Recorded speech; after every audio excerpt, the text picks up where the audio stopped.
A deadly car bombing in Syria's capital city today as crowds of people headed back to work in Damascus after a major Muslim holiday.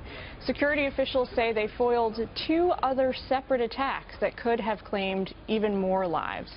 John Huddy is live from our Middle East Bureau with more on this. John?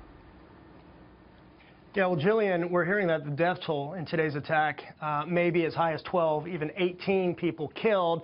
That includes men, women, and hopefully not, but as has been the case in other attacks, horrifically, children as well. Now, take a look at the scene of today's attack. It was a nasty one. All of this started really with a police chase during the morning rush hour just on the outskirts of Damascus. Syrian officials say that police were chasing 3 vehicles, they say loaded with explosives, that were trying to enter the city. Well, they cut off and blew up 2 of the cars, while the 3rd vehicle made it to Damascus's Tahrir Square. That's in the center of the city, and it's where the driver of that vehicle detonated his explosive devices, blowing himself and his vehicle up. Now, the attack, and you mentioned this, Jillian, comes after the Eid al-Fitr holiday, which marks the end of Ramadan and the first day, really today, back to work.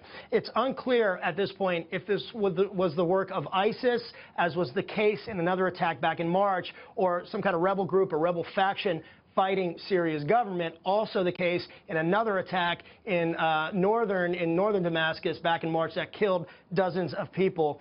Despite this, Syrian authorities really have had a pretty tight grip on Damascus, so an attack really in the heart of the city like this one today is certainly rare. But this clearly sends a message, Jillian, that these attacks will continue and that Damascus remains a target as the fight against ISIS for Raqqa in northern Syria continues, and of course the long-running brutal and bloody civil war in Syria. Jillian.